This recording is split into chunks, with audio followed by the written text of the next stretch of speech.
अस्सलाम वालेकुम। अब से थोड़ी देर पहले, कोई आधा घंटा पहले, पाकिस्तान के फाइनेंस मिनिस्टर जनाब डॉक्टर मिफ्ताह इस्माइल साहब ने पाकिस्तान की पार्लियामेंट में नेशनल असम्बली के फ्लोर में बहुत ज़बरदस्त किस्म की उन्होंने एक मैग्निफिसेंट, बड़ी पुरनीत किस्म की उन्होंने एक बजट की स्पीच की, वफाकी बजट 2022 और 2023 के हवाले से, जिसमें उन्होंने कौम को ये बताया, अपने सुनने वालों को ये बताया कि किस तरह से उनकी हुकूमत ने बहुत ही दूरदर्श किस्म के फैसले कर लिए हैं पाकिस्तान में ग्रोथ को बढ़ाने के लिए, डेवलपमेंट करने के लिए, सूबों के लिए दिफा को मजबूत करने के लिए, पाकिस्तान की एजुकेशन के लिए। पाकिस्तान ख़ास कर उन्होंने कहा कि हुकूमत को एहसास है कि गरीब जो तबका है उसके लिए कितनी मुश्किलात हैं, ख़ास करके जो तनख्वाहदार तबका है उसके लिए कितनी ज़्यादा मुश्किलात हैं, और उसके लिए जो बहुत अहम फैसले हैं उस पर उन्होंने रोशनी डाली। अब ऐसा है कि अगर आप इस किस्म की स्पीच को, पहली स्पीच नहीं है, अगर आप डॉक्टर मिफ्ताह इस्माइल साहब की जो 35 पेज की उर्दू की स्पीच का ट्रांसक्रिप्ट और उसका जो टेक्स्ट है वो तमाम मीडिया को रिसीव हो चुका है, अगर आप इसमें से डॉक्टर मिफ्ताह इस्माइल साहब का नाम निकाल कर इसमें असद उमर का नाम लिख दें, या हमाद अजहर का नाम लिख दें, ये शौकत तरीन साहब का नाम लिख दें, ये डॉक्टर हफीज़ शेख का नाम लिख दें, या किसी और का नाम लिख दें, इसहाक डार साहब का नाम लिख दें और तारीख बदल दें, तो आपको बहुत ही मुश्किल होगी ये एहसास लगाने के लिए, आपको समझ ही नहीं आएगी किस साल की ये स्पीच है। बिकॉज़ पाकिस्तान की हर दफ़ा जो बजट की स्पीच होती है उसमें इसी किस्म के वादे जो हैं, अहद व पैमान जो हैं, वो किए जाते हैं, और इसी किस्म की स्पीच जो है वो ग़ालिबन आज से 1 साल पहले हमाद अज़हर साहब ने की थी, उससे पहले डॉक्टर हफीज़ शेख साहब करते रहे, उससे पहले असद उमर साहब ने एक दफ़ा ऐसी स्पीच शायद की। असद उमर साहब से पहले 2018 में खुद डॉक्टर मिफ्ताह इस्माइल साहब ने इस किस्म की एक स्पीच की थी। उससे पहले इसहाक डार साहब ऐसी स्पीच करते रहे। उससे पहले पीपल्स पार्टी में नवीद कमर ऐसी स्पीच करते थे, वहाँ शौकत तरीन साहब ने भी ऐसी स्पीच की, और वहाँ पे डॉक्टर हफीज़ शेख साहब ने भी ऐसी स्पीच की। उससे पीछे की कोई मेमोरी जो है वो मेरे पास नहीं है कि कौन ऐसी स्पीच करता रहा, और इन स्पीचेज़ में कोई फ़र्क नहीं है, उसमें यही कुछ कहा गया। आज की स्पीच में एक अलबत्ता फ़र्क था, तो थोड़ी-सी ये स्पीच इसलिए बोरियत थी कि यहाँ पर जो नाराबाज़ी नहीं हुई, और यहाँ पर सिर्फ टेबल जो है ना वो इस तरह करके टेबल बजाया जा रहा था, ऐसे करके डॉक्टर मिफ्ताह इस्माइल साहब को सराहने के लिए। और वो जो एक सेरेमनी होती है जो पिछले सालों में हुई थी, जहाँ बजट की कॉपियाँ फाड़ी जाती थीं, उड़ा दिया जाता था, लोग गाली गलौच होती थी, लोग नाराज़ होकर चले जाते थे, वो जो इंटरेस्टिंग और ड्रामेटिक सीन्स थे वो इस बजट की स्पीच में नहीं देखे गए। उस लिहाज से मैं समझता हूँ कि गुज़िश्ता चंद बरसों की ये सबसे ज़्यादा बोरिंग जो है बजट की स्पीच थी। सूरत हाल क्या है? सूरत हाल ये है कि पाकिस्तान जो है, और ये जो बजट की स्पीचेज़ होती हैं, चूँकि मैं मीडिया में काम करता हूँ, मैंने आज बजट के हवाले से एक स्पेशल ट्रांसमिशन भी की थी 1 से 3 बजे के दरमियान। फिर कई बरस से मैं यही काम कर रहा हूँ, और बाकी जो आपको पता है जब बजट की स्पीच होती है, तो मीडिया को उसको सुनना पड़ता है, और जो सिविल सर्वेंट्स होते हैं उनको इसलिए सुनना पड़ता है कि उन्होंने देखना होता है कि किस तरह से इस बजट को इम्प्लीमेंट करना है, और कैसे कचौखियाँ लगानी है, और कैसे एक्सटॉर्शन करनी है। इंडस्ट्री के लोग और बिज़नेसमैन जो हैं, वो स्पीच को इसलिए बहुत गौर से सुनते हैं कि उनको ये अंदाज़ा लगाना होता है कि हम कैसे बचें सिविल सर्वेंट से, फेडरल बोर्ड ऑफ रेवेन्यू से, उन्होंने हमसे किस किस्म के मुतालबात रेज़ करने हैं, और हमने अब इनके साथ किस किस्म की नेगोशिएशन करनी है। इस हद तक तो पाकिस्तान के बजट की स्पीच की बहुत अहमियत है, वरना अदरवाइज़ सूरत हाल ये है कि पाकिस्तान कम से कम 25 बरस से इंटेंसिव केयर यूनिट आईसीयू में है। ये वो टर्मिनल कैंसर का पेशेंट है जिसको मुख्तलिफ किस्म की कीमोथेरेपी की दवाइयाँ लग रही हैं, और इसका कोई ट्रीटमेंट नहीं निकल रहा। बस यही बात होती है कि अब हमने ये कर दिया, वो कर दिया। मैं आपको कोई एक ऐसा लेंस देना चाहता हूँ, मोटा मोटा किस्म का, जिसकी मदद से आपको ये अंदाज़ा हो सके कि पाकिस्तान जो है वो इतनी अजीबो-गरीब किस्म की बुरी सूरत हाल में क्यों है, जिसका हल किसी पीएमएलएन, किसी पीटीआई, किसी पीपीपी गवर्नमेंट, और ना ही पाकिस्तान की एस्टेब्लिशमेंट के पास इसका कोई हल है। और उसकी वजह ये है कि जब बहुत बड़ी तब्दीलियाँ दुनिया के माशी ढांचे में आ रही थीं 1980 के आखिर में और 1990 की दहाई में, आज से 22 बरस, 30-32 बरस पहले, तो उस वक़्त पाकिस्तान के जो डिसीजन मेकर्स थे, पॉलिसी मेकर थे, सियासी जमातें थीं, एस्टेब्लिशमेंट थी, उनको ये समझ ही नहीं आया कि दुनिया किस डायरेक्शन के ऊपर जाने लगी है, दुनिया में क्या हो रहा है, और अगर समझ आया भी तो उन चीज़ों को, उस अंडरस्टैंडिंग को कहीं कंक्रीट शक्ल में इम्प्लीमेंट नहीं कर सके। फेलियर ऑफ विजन भी था, फेलियर ऑफ अंडरस्टैंडिंग भी थी, फेलियर ऑफ कमिटमेंट भी था, और बहुत सी कमज़ोरियाँ रही हैं उस किस्म की, ठीक। तो मैं आपको बताता हूँ कि वो बड़ी-बड़ी तब्दीलियाँ क्या थी। एक तो बड़ी तब्दीली ये थी कि 1986 से लेके 1994 के दरमियान में general agreement on tariff and trade GATT, जो अक्टूबर 1947 से दुनिया के ट्रेड को रेगुलेट करता था, उसके हवाले से एक नया मैकेनिज्म दुनिया लेकर आ रही थी, जिसमें 160 से ज़्यादा ममालिक इंक्लूडिंग पाकिस्तान, और चीन उसका उस वक़्त हिस्सा नहीं था उन नेगोशिएशंस का, but general agreement on tariff and trade GATT को रिप्लेस करने के लिए और वर्ल्ड ट्रेड ऑर्गेनाइजेशन डब्ल्यूटीओ को क्रिएट करने के लिए 8 बरस तक यूरुग्वे राउंड हुआ। ये दुनिया की तारीख का एक बहुत ही इम्पोर्टेंट, ट्रेड के हवाले से, इकोनॉमिक्स के हवाले से, इंटरनेशनल रिलेशंस के हवाले से एक बहुत इम्पोर्टेंट ये इवेंट था, ये एक डेवलपमेंट थी, ये एक प्रोसेस था, جس میں ملکوں نے نیگوسیشن ٹیمز بنائی اور انہوں نے اپنے اپنے انٹرسٹ کے لیے نیگوشیٹ کیا. پاکستان اس کا پارٹ تھا, چین اس کا میرا خیال ہے اس وقت پارٹ جو ہے وہ نہیں تھا. اس کے نتیجے میں ورلڈ ٹریڈ آرگنائزیشن جنوری 1995 میں کریٹ ہو گئی, اور ورلڈ ٹریڈ آرگنائزیشن نے دنیا کے ٹریڈ کے اندر انٹلیکچوئل پراپرٹی اور سروسز کو ریگولیٹ کرنے کے آئیڈیاز جو ہیں, مطلب بیسکلی اس کا ایک پروٹوکول, اس کا ریگولیٹری فریم ورک, اس کے لاز جو ہیں اس کو ڈیولپ کرنا شروع کر دیا. اور 1995 سے اب تک ورلڈ ٹریڈ آرگنائزیشن جو ہے اس کے لاز میں مسلسل جو ہے ڈیولپمنٹ بھی ہو رہی ہے, وہاں آربیٹریشن بھی ہوتی ہے, اور دنیا ٹریڈ کے اس لیول سے بہت زیادہ آگے جا چکی ہے. 1995 کے اندر جب یوروگوئے راؤنڈ ختم ہوا دسمبر 1994 میں, اور 1995 کے شروع میں ورلڈ ٹریڈ آرگنائزیشن بن گئی, تو اس وقت ان تمام ممالک نے, جس میں ڈیولپ کنٹریز ہیں, جس میں خاص کر کے یونائٹڈ اسٹیٹس ہے, یورپ ہے, جن کی مارکیٹس بہت زیادہ ایبزارب کرتی تھیں ترقی پذیر ممالک کے پروڈکٹس کو, وہاں یہ فیصلہ ہوا کہ جو کوٹا سسٹم, جو کوٹاز دیے گئے تھے مختلف ممالک کو ٹیکسٹائل کے اندر, فیبرک میں جس میں کروڈ ٹیکسٹائل بھی تھی, کاٹن بھی تھا, را کاٹن بھی تھی, اور اس میں مینوفیکچرڈ پروڈکٹس بھی تھے, ان کوٹاز کو 10 سال کے اندر آہستہ آہستہ ختم کر دیا جائے گا, کوٹاز کو ایبولش کر دیا جائے گا. یہ اصولی طور پر یہ فیصلہ وہاں پر ہو گیا. اس وقت چین جو ہے وہ ورلڈ ٹریڈ آرگنائزیشن کا حصہ نہیں تھا, چین اس کا حصہ بنا 2003 کے اندر. اب اس کی امپورٹنس کیا ہے پاکستان کے پوائنٹ آف ویو سے اور باقی ساری دنیا کے حوالے سے, وہ میں ابھی آپ کے سامنے رکھتا ہوں. دوسری جو بڑی ڈیولپمنٹ ہوئی وہ یہ کہ 1989 کے آخر میں, غالباً نومبر 1989 میں,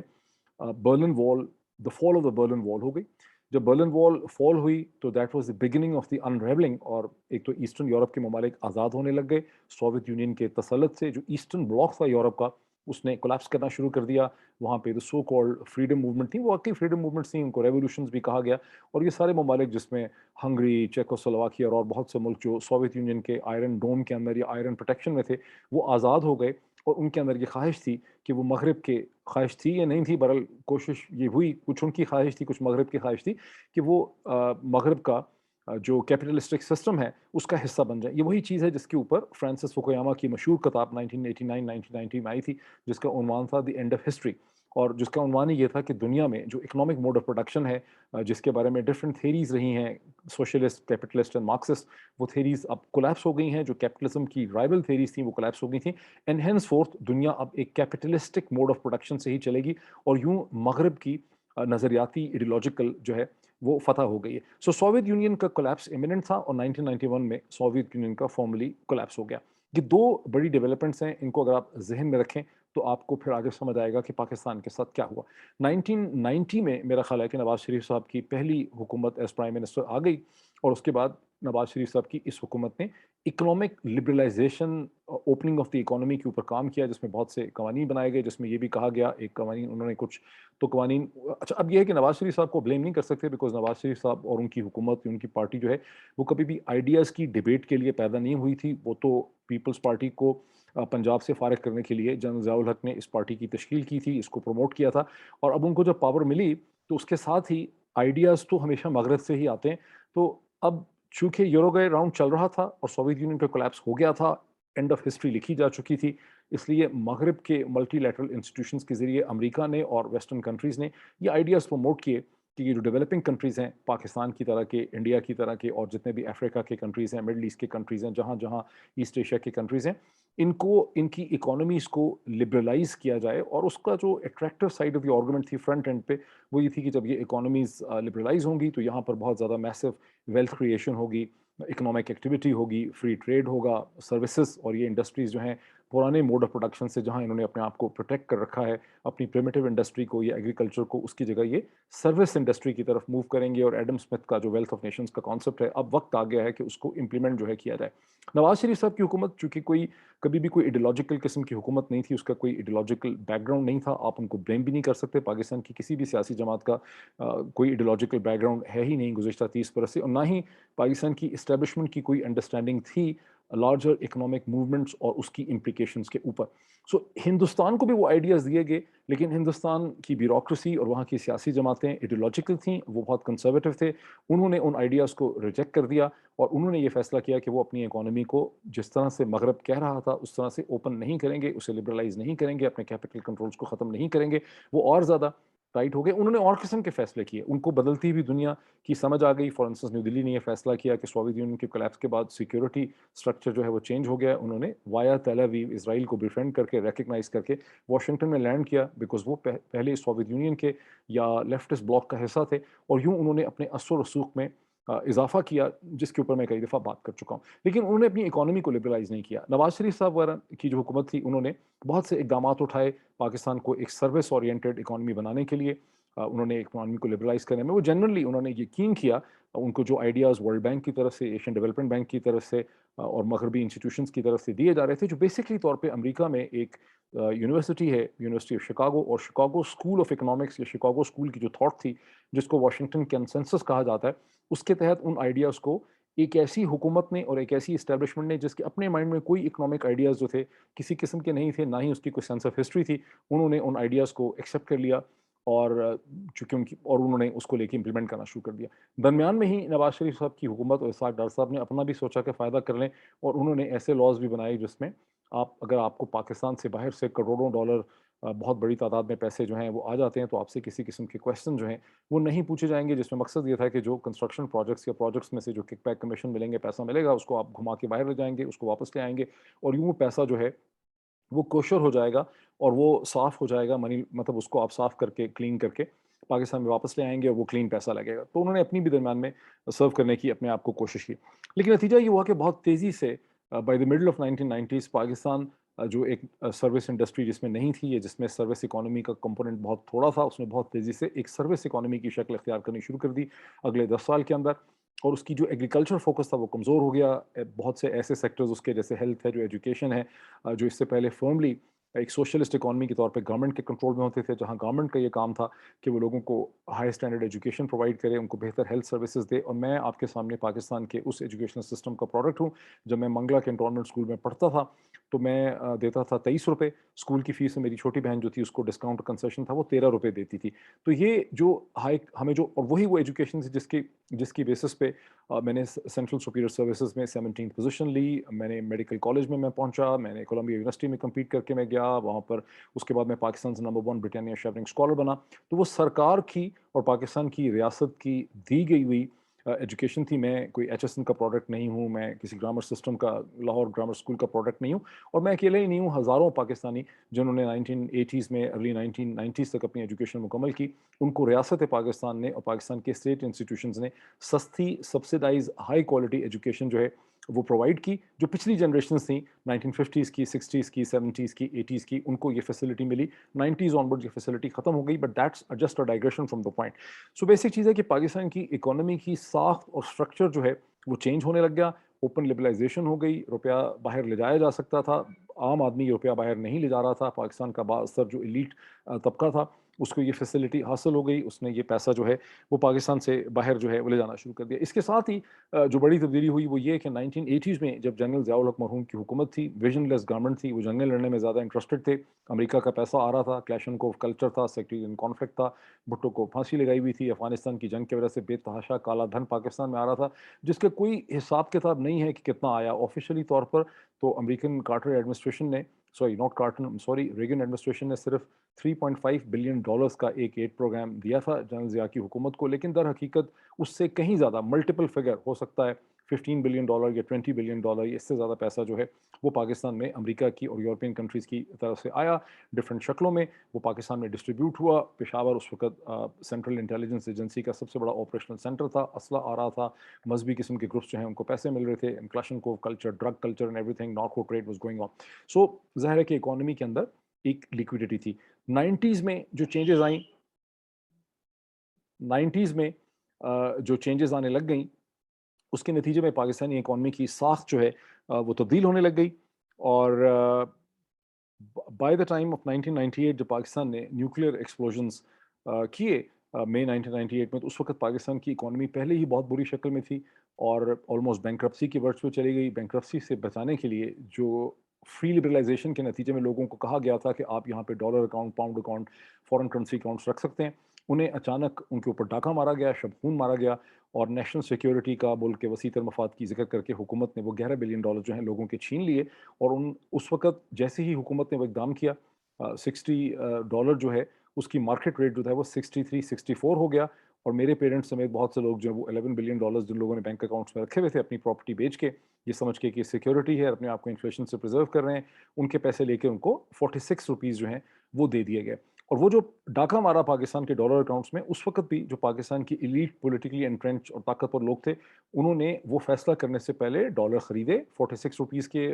ریٹ پہ پاکستان میں، اور اس کو جہازوں میں بھر بھر کے، ڈبوں میں بھر بھر کے اس کو دبئی لے گئے۔ یہ وہاں کی کہانی۔ بٹ بیسیکلی پوائنٹ یہ ہے کہ 1990s کی لبرلائزیشن کے نتیجے میں بائی دا ایئر آف 1998 وہ پالیسیز فیل ہو چکی تھیں، پاکستان بینکرپسی کے ورج پہ تھا۔ 1999 میں جب مشرف حکومت آئی تو بہت مشکل سے پاکستان کا گزارا ہو رہا تھا۔ پھر جب 9/11 ہوا اور امریکہ نے ایک دفعہ پھر پاکستان کو پیسے دینے شروع کر دیے، آفیشلی تو امریکہ نے جتنے بھی پاکستان کو پیسے دیے اگلے 10 برس میں وہ شاید $19 بلین یا اس سے کم بنتے ہیں، لیکن ان آفیشلی بہت زیادہ پیسہ جو ہے وہ پاکستان میں آیا، ڈفرینٹ فارمز میں وہ ڈسٹریبیوٹ ہوا۔ اور پھر 2002 میں یا 2002 کے آخر میں جب مشرف حکومت نے دو چیزیں مانگی امریکہ سے، ایک انہوں نے مانگا کہ ہمارا قرضہ جو ہے پیرس کلب کی قرضہ اس وقت $12.5 بلین تھا، اس کو ریسکیجول، جو شوکت عزیز نے نیگوسیشن کی وہ ریسکیجول ہو گیا قرضہ، جس کے نتیجے میں پاکستان کو جو بہت زیادہ ڈیٹ اس وقت اکٹھا ہوا تھا، جس کے اوپر پاکستان کو ڈیٹ ری سروسنگ کرنی پڑتی تھی، وہ فیسلٹی جو ہے وہ پاکستان کو یہ ہوا کہ پاکستان کو ڈیٹ ری سروسنگ اگلے 8 یا 10 برس تک نہیں کرنی پڑی، اور یوں پاکستان کو ایک بریدنگ سپیس جو ہے وہاں پہ مل گئی۔ دوسرا جو فرق یہ ہوا، دوسری جو چیز مانگی تھی مشرف حکومت نے کہ ہمیں فری ٹریڈ ایکسیس دے دیں، وہ بہرحال ان کو نہیں مل سکی۔ لیکن ایک تو امریکہ کا پیسہ آنے لگ گیا، امریکہ کا، یورپینز کا، یو ایس ایڈ کا بہت سا پیسہ آنے لگ گیا، امریکی وزارت دفاع کے بہت سے فنڈز یہاں پہ آنے لگ گئے، پاکستان کی فوج کو پیسہ ملنے لگ گیا، پاکستان کے این جی اوز کو پیسے ملنے لگ گئے، افغانستان کے حوالے سے جو بہت سی اسپینڈنگ امریکنز کر رہے تھے۔ صرف اس سے اندازہ لگا لیں کہ پاکستان میں جو نیوز ویک میگزین پبلش ہوا کرتا تھا لاہور یا کراچی سے، اس کی 11 یا 12 ہزار کاپی پبلش ہوتی تھی، اس میں سے 10,500 یا صرف 500 کاپی پاکستان میں، 500,000 یہاں ڈسٹریبیوٹ ہوتی تھی، باقی 11,000 کاپی جو ہے وہ افغانستان میں امریکی افواج کے لیے جاتی تھی، جو کہ پینٹاگون خریدتا تھا کیونکہ ان کے سولجرز جو ہیں وہ پڑھنا چاہتے تھے نیوز ویک کو۔ سو یوں پاکستان کو ایک اکنامک ونڈو آف اپرچونٹی ملی، جس میں مشرف حکومت کی کوئی شاید غالباً ان کی کوئی بہت ایفیشنسی نہیں تھی، وہ بیسکلی طور پر ایک ونڈو آف اپرچونٹی تھی جو کھل گئی اور ان کو وہ مل گئے۔ اچھا، اب اس کے ساتھ مزید کیا ہوا کہ 2003 کے اندر چین جو ہے، اب جو دوسری ایک ڈیٹریمنٹل ڈیولپمنٹ ہوئی پاکستان کے پوائنٹ آف ویو سے، جس کا تعلق ورلڈ ٹریڈ آرگنائزیشن کے 1995 کے فیصلوں کے ساتھ ہے، جب یہ فیصلہ کیا گیا تھا کہ 10 سال کے اندر جو کوٹا سسٹم ہے ٹریڈز میں، جو ٹیکسٹائلز کا اور فیبرک کا اور گارمنٹس کا، اس کو آپ ختم کر دیں گے۔ تو اس وقت دنیا کے 40 سے زیادہ ممالک جو ہیں، اس کا 46 کے قریب ممالک تھے جو اس کا بینیفٹ لے رہے تھے، امریکہ کی مارکیٹ میں، یورپین یونین کی مارکیٹ میں۔ اور چین جب 2003 میں ممبر بن گیا ورلڈ ٹریڈ آرگنائزیشن کا، تو چینی بزنسز نے یہ کہا کہ جو کمٹمنٹ کی گئی تھی 1995 میں WTO میں کوٹا سسٹم کو ختم کرنے کی، اس کو امپلیمنٹ کیا جائے۔ جو پاکستان، ہندوستان سمیت ملک تھے، انہوں نے ریزسٹ کرنے کی کوشش کی، لیکن چائنیز پریویلڈ اور کوٹا سسٹم ختم ہوا، اور ایک کمپیٹیٹو مارکیٹ جو ہے ٹیکسٹائل اور ٹیکسٹائل پروڈکٹس کی، وہ کریٹ ہو گئی۔ اس وقت بھی اس ٹیکسٹائل کی کمپیٹیٹو مارکیٹ سے پہلے بھی چین ڈائریکٹلی انڈائریکٹلی 40% ٹیکسٹائل پروڈکٹ جو ہے وہ دنیا کو فیڈ کر رہا تھا، ویسٹرن ورلڈ کو، تھرو ڈفرینٹ کنٹریز، لیکن اب وہ اس نے لیگلی فیڈ کرنا شروع کر دیا۔ پاکستان کو اب مقابلہ کرنا پڑ گیا ان ٹیکسٹائل ایکسپورٹرز کے ساتھ، جس میں ہندوستان تھا، جس میں ویتنام تھا، جس میں بنگلہ دیش تھا، جس کے اندر اور بھی بہت سے کنٹریز تھے، اور پاکستانی پروڈکٹس کبھی بھی کمپیٹیٹو ثابت نہیں ہوئیں۔ اور سبسیکوئنٹلی جیسا کہ آپ نے دیکھا کہ 1990 سے ہی پاکستان نے جو انرجی، چونکہ 80s میں کبھی سوچا ہی نہیں تھا ڈیم بنانے کا اور چیزوں کا، تو جو انرجی کی پروڈکٹس 90s میں لگنے لگ گئے، انڈیپینڈنٹ پاور پروڈیوسرز کے نام سے ایک پہلی پالیسی آئی 1994 میں، دوسری پالیسی آئی 2002 میں، اس کے بعد آپ نے دیکھا کہ پھر سی پیک میں پالیسیز آئی۔ تو پاکستان نے اس خطے کی سب سے مہنگی انرجی اور الیکٹریسٹی پیدا کرنی شروع کر دی، جس کی وجہ سے پاکستان کی وہ textile industry, export oriented industry, جو پہلے بھی کوئی بہت زیادہ ماڈرن نہیں تھی، بہت کمپیٹیٹو نہیں تھی، اس کا کوئی بچا کچا بھی دم خم جو تھا وہ نکل گیا، اور پاکستان اپنے پروڈکٹس کو دنیا کے سامنے سیل نہیں کر سکا۔ یہ وہ ایک فنڈامنٹل ریالٹیز ہیں جس کے نتیجے میں پاکستان جو ہے اس کی اکانومی جو ہے وہ آئی سی یو میں چلی گئی مڈ 90s میں، اور آئی سی یو میں ہی رہی، اور اگر ٹیمپرری طور پر اس میں سے آپ کو باہر نکلتی نظر آئی ہے، جیسے مشرف رجیم کے زمانے میں نظر آئی، تو اس کی وجہ وہ ونڈ فال تھا جو پیرس کلب کی ریسکیجولنگ سے ہوا، جو یو ایس ایڈ کے پیسوں کی وجہ سے ہوا، جو امریکہ اور یورپ کے پیسوں کی وجہ سے ہوا، لیکن خود سے کسی پاکستانی حکومت کے پاس کبھی کوئی ویژن نام کی چیز، کوئی پلاننگ نام کی چیز، کبھی کوئی انٹیلیجنٹ تھنکنگ ایسی چیز نہیں تھی جس قسم کی اسپیچ اب سے आधा घंटा 45 मिनट पहले डॉक्टर मिफ्ता इस्माइल ने की। इस किस्म की स्पीचेस तमाम पाकिस्तान के फाइनेंस मिनिस्टर करते रहे हैं। और चूंकि हुकूमतें भी 1988 के बाद जनरल ज़ियाउल हक को ये फ़ायदा था कि उनकी हुकूमत तो 11 बरस चली, तो वो कम अज़ कम कुछ ना कुछ इकनॉमिक प्लानिंग वगैरह कर सकते थे। लेकिन उनके बाद जो हुकूमतें बनी वो 2-2 ढाई-ढाई साल की हुकूमतें थी। 20 बरस की पहली हुकूमत मोहतरमा बेनज़ीर भुट्टो की थी, फिर कोई 3 साल की हुकूमत 1990 से 93 में नवाज़ शरीफ साहब की आई, फिर उसके बाद एक 3 बरस की हुकूमत मोहतरमा बेनज़ीर भुट्टो की आई 1993 से लेके या 94 से लेके 1996 तक 2 ढाई बरस की उनकी हुकूमत थी, या 3 बरस की हुकूमत थी। उसके बाद दोबारा 1997 में नवाज़ शरीफ साहब की हुकूमत आई, जो भी ढाई बरस चली, 3 बरस अपने कंप्लीट ना कर सकी। और फिर उसके बाद जनरल मुशर्रफ की हुकूमत आ गई, जो तकरीबन 9 बरस चली। उसके बाद पीपल्स पार्टी की गवर्नमेंट ने 5 साल मुकम्मल किए, फिर नवाज शरीफ साहब की हुकूमत ने 5 साल मुकम्मल किए, और फिर पौने 4 साल मुकम्मल किए इमरान खान की हुकूमत ने। इनमें से किसी भी हुकूमत के बस में ये नहीं था कि इस इकोनॉमिक क्राइसिस का, जो पाकिस्तान आईसीयू में है, इसका कोई हल निकाल सके। पाकिस्तान सिर्फ आईसीयू टू आईसीयू ही शिफ्ट होता रहा है। उसके पास कोई भी लॉन्ग टर्म विजन या प्लानिंग की एबिलिटी या रिसोर्सेज जो हैं किसी भी स्टेज पे एग्जिस्ट नहीं करते थे। अभी इसका क्या सोल्यूशन है? आप में से बहुत पढ़े लिखे लोग हैं, आप में से बाज़ लोग फाइनेंस के हैं, बाज़ लोग बैंकिंग के हैं, कुछ ने इंटरनेशनल ऑर्गेनाइजेशन में काम कर चुके हैं। नीचे कमेंट करें अगर आपकी ज़हन में कोई आइडिया आता है कि पाकिस्तान इस सूरत हाल से कैसे निकल सकता है, तो आप ज़रूर मुझे बताएं। I would be very ready to learn from you. जैसे कि आप बहुत सी मेरी मिस्टेक्स भी पॉइंट आउट करते हैं, विच आई एम वेरी ग्लैड कि आप पॉइंट आउट करते हैं, उसको भी मैं एक्सप्लेन करूंगा। जैसे डॉक्टर रॉबिन कुक के हवाले से मैंने क्या मिस्टेक किया between sodium chloride and potassium chloride, तो वो भी मैं तो ये भी हम देखते हैं कि आप इसमें बताएं, अपना विजन लेके आएँ। अब आ जाती है बात कि तकरीर हर में कहा जाता है कि पाकिस्तान को मजबूत बनाया जाएगा, दुश्मन जो है वो पाकिस्तान की तरफ मैली आंख से नहीं देख सकेगा। बिल्कुल सही है, पाकिस्तान के जोग्राफिकल बॉर्डर्स तो अभी तक सिक्योर हैं, पाकिस्तान की बहुत बड़ी फौज भी है, पाकिस्तान के पास 100 से ज़्यादा वॉरहेड्स भी हैं न्यूक्लियर,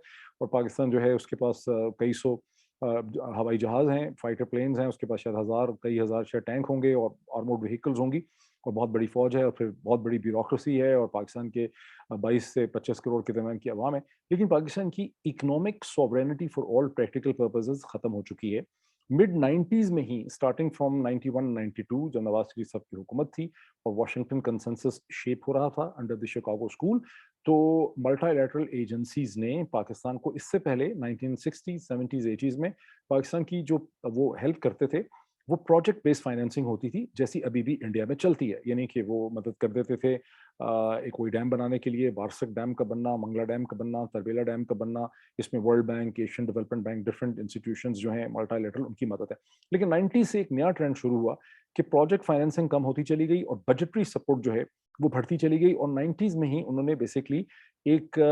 पॉलिसी बेसिस पे लेंडिंग शुरू कर दी। वर्ल्ड बैंक ने, एशियन डेवलपमेंट बैंक ने। पॉलिसी लेंडिंग का मतलब ये है कि मगरब के इंस्टीट्यूशंस ने ये फैसला किया कि वो तरक्की पजीर ममालिक की जो पॉलिसी डिसीजन मेकिंग टेबल है उसके ऊपर बैठेंगे, उसका हिस्सा बनेंगे। अब ये प्रोसेस यहाँ तक पहुंच चुका है इस वक्त जहां हम खड़े हैं 2022 में, कि 75 से 80% जो लेंडिंग करते हैं world bank, Asian development bank और बाकी जो भी बैंक हैं, डिफर्ड है, यूके एड जिसे कहते हैं, ये अब पॉलिसी लेंडिंग होती है, ये बजटरी सपोर्ट में होती है, ये प्रोजेक्ट फाइनेंसिंग नहीं होती बड़े हाइड्रो इलेक्ट्रिक डैम बनाने के लिए। इसके मुकाबले में चीन ने गुज़श्ता चंद वर्षों में पाकिस्तान को जो लेंडिंग की है वो पॉलिसी लेंडिंग नहीं है, वो स्ट्रक्चरल और प्रोजेक्ट लेंडिंग है, जिसमें प्रोजेक्ट्स का वो हिस्सा बने, उसके ऊपर वो अपना रिटर्न जो है वो मांगते हैं। दोनों चीज़ों में बहुत ज़्यादा फर्क है। इसका नेट इफेक्ट ये है कि अब आईएमएफ ये कहता है कि पाकिस्तान की अफवाज जो हैं उनका अकाउंट जो उन्होंने डिफरेंट खोले हुए हैं एमसीबी के अंदर या अस्करी बैंक में या मुख्तलिफ बैंक्स में, उनको कंसोलिडेट करें एक बैंक में, स्टेट बैंक में या नेशनल बैंक में लेके जाएं, ताकि हम देख सकें कि ये एक्सपेंसेस जो हैं उसमें ट्रांसपेरेंसी होनी चाहिए। इसी तरह वो कह रहे हैं कि पाकिस्तान ने